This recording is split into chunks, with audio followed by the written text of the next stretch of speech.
ആദ്യം സ്വന്തമാക്കിയ വാഹനം ഏതാണ്? ആദ്യം സ്വന്തമാക്കി അന്ന് ഫിയറ്റിന്റെ യുനോ എന്ന് പറഞ്ഞൊരു കാറുണ്ടായിരുന്നു. അതായിരുന്നു എൻ്റെ ആദ്യത്തെ വാഹനം. മലപ്പുറത്തുനിന്ന് പിന്നീട് ഷോറൂം തുടങ്ങുന്നത് എത്ര വർഷത്തിന് ശേഷമാണ്? 2 ഇയർ കഴിഞ്ഞു. എറണാകുളത്തേക്കാണ്? അല്ല, ഞങ്ങൾ ഒരേ സമയം എറണാകുളവും കോഴിക്കോട് ഞങ്ങൾക്ക് പ്ലാൻ ഉണ്ടായിരുന്നു. അപ്പോൾ ലാൻഡ് തിരഞ്ഞുകൊണ്ടിരുന്നു. ആദ്യം സെറ്റായത് ഞങ്ങൾക്ക് കാലിക്കറ്റാണ്.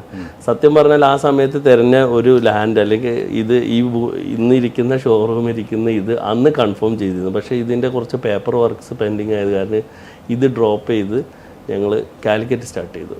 കാലിക്കറ്റ് സ്റ്റാർട്ട് ചെയ്ത് കറക്റ്റ് 2 വർഷം കഴിഞ്ഞപ്പോൾ ഇതിൻ്റെ പേപ്പറെല്ലാം ശരിയായി. ഇതേ ഭൂമി തന്നെ ഞങ്ങൾക്ക് കിട്ടി. ഇവിടെ ഷോറൂം പണിതു. അങ്ങനെയാണ് കൊച്ചിയിലോട്ടുള്ള എല്ലാം 2 വർഷം ഗ്യാപ്പാണ് വരുന്നത്. അതെ, 2 വർഷത്തെ ഗ്യാപ്പ്. പിന്നെ ട്രിവാൻഡ്രം ഇപ്പോൾ ജസ്റ്റ് 2 വർഷം കഴിഞ്ഞിട്ട് ട്രിവാൻഡ്രം വന്നു ഓപ്പൺ ചെയ്തു. അതെ, 4 ഷോറൂമുകളാണ് അല്ലേ? 4 ഷോറൂമിലും താങ്കളുടെ ഒരു യാത്ര എങ്ങനെയാണ്? ഇല്ല, നമ്മളൊരു ഫ്രീക്വൻറ്റ് വിസിറ്റ് ഉണ്ട്. ഇപ്പോൾ ഞാൻ നേരത്തെ പറഞ്ഞ ഇതിൻ്റെ ആദ്യകാലത്ത് നമ്മളെ എല്ലാം ചെയ്യേണ്ടിയിരുന്നു. വണ്ടി പർച്ചേസ് ചെയ്യുന്ന നമ്മളായിരിക്കും. വണ്ടി ചിലപ്പോൾ പോളിഷ് ചെയ്യാൻ, ചില ഇൻറ്റീരിയർ ക്ലീനിങ് വരെ ചിലപ്പോൾ നമ്മൾ ചെയ്യും.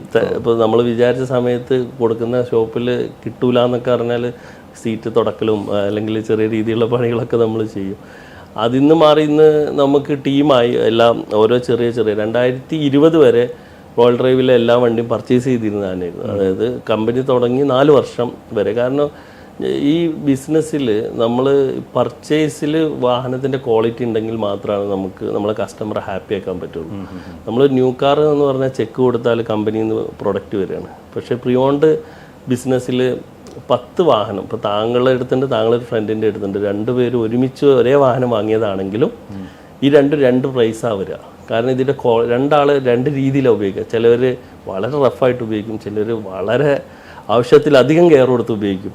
അപ്പോൾ ഇതുകൊണ്ട് തന്നെ ഇതിൻ്റെ പർച്ചേസ് ഏറ്റവും ക്വാളിറ്റിയുള്ള വാഹനം ചെയ്താലേ നമ്മളെ ബിസിനസ് അല്ലെങ്കിൽ നമുക്ക് നമ്മുടെ കസ്റ്റമറെ ഹാപ്പി ആക്കാൻ പറ്റുള്ളൂ.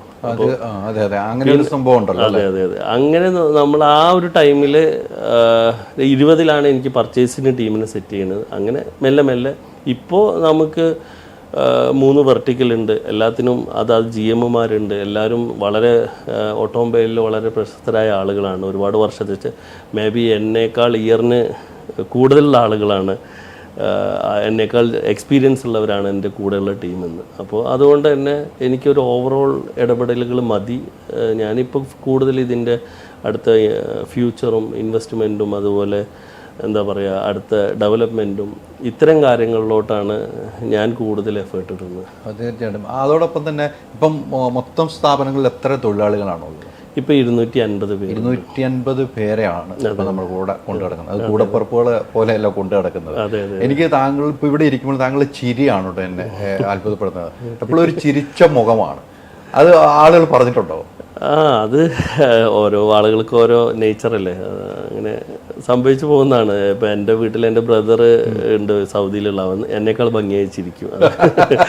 അത് അവൻ ബിസിനസ്സുകാരനൊന്നുമല്ല, അത് ഓരോ അത് ബിസിനസ്സുകാരനല്ല എന്ന് പറഞ്ഞു പറഞ്ഞതിൻ്റെ ഉള്ളടക്കം ഒരു സോപ്പിടാൻ ചിരിയല്ല. അല്ല അത് ഞാൻ പറഞ്ഞു. അപ്പം എന്നോട് പലരും ചോദിച്ചത് നമ്മളിങ്ങനെ വല്ല ചിരിക്കാൻ മേലുള്ള ട്രെയിനിങ് എടുത്തിരുന്നു. അല്ല, ഞാൻ ചോദിച്ച കത്താണല്ലോ, തെറ്റിയിട്ടില്ലല്ലോ. ഞാൻ വന്നപ്പോൾ തൊട്ട് ശ്രദ്ധിച്ചതാണ്. അതിനുള്ള ട്രെയിനിങ് കൊണ്ടോ? അപ്പൊ ഞാൻ എന്റെ ചോദ്യം കറക്റ്റായെന്ന് എനിക്ക് തോന്നുമല്ലേ? അല്ല, ഞാനത് ശ്രദ്ധിച്ചുകൊണ്ടിരിക്കുകയാണ്. താങ്കൾ എന്ത് പറയുമ്പോഴും അത് പറയുന്ന രീതിയിലും ആ സംസാര രീതിയിലും ആ ഒരു ചിരി ഉള്ളപ്പോൾ തന്നെ അത് തന്നെ നമ്മുടെ ഒരു കസ്റ്റമറിന്റെ മനസ്സ് നിറയും കേട്ടോ. അല്ല, നമ്മള് മസിൽ പിടിച്ചിരുന്നിട്ട് പ്രത്യേകിച്ച് അത്രേ ഉള്ളൂ. അതിന് മാറ്റമൊന്നുമില്ല. മറ്റൊരു പ്രധാനപ്പെട്ട കാരണം, നമുക്ക് ഇപ്പോൾ ഈ ഷോറൂമിൽ പല ആളുകൾ വരുന്നുണ്ടല്ലേ, പല രീതിക്ക് ആളുകൾ വരുന്നുണ്ട്. ഇവിടുന്ന് വാഹനം വാങ്ങിയ ഒരാളെ ഓർക്കാൻ പറഞ്ഞാൽ ആരെ ഓർത്തെടുക്കാൻ പറ്റും? എല്ലാവരും നമ്മുടെ കസ്റ്റമറാട്ടോ.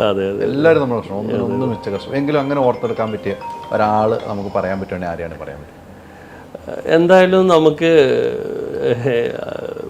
പൃഥ്വിയെക്കുറിച്ച് പറയാം തീർച്ചയായിട്ടും. കാരണം നമ്മൾ 2 വാഹനങ്ങൾ അദ്ദേഹം എടുത്തിട്ടുണ്ട് നമ്മളെ ഇന്ന്.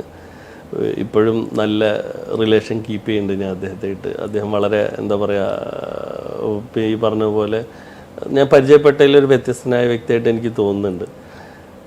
ഇതുപോലെ ഒരുപാട് നല്ല കസ്റ്റമേഴ്സ് ഉണ്ട്. നമ്മൾ ഒരാളെ പറയുമ്പോൾ മറ്റുള്ളവർക്ക് അത് വിഷമം. തീർച്ചയായിട്ടും. ഞാൻ അതുകൊണ്ട് അങ്ങനെ പറയാൻ ബുദ്ധിമുട്ടുണ്ടെന്നെങ്കിലും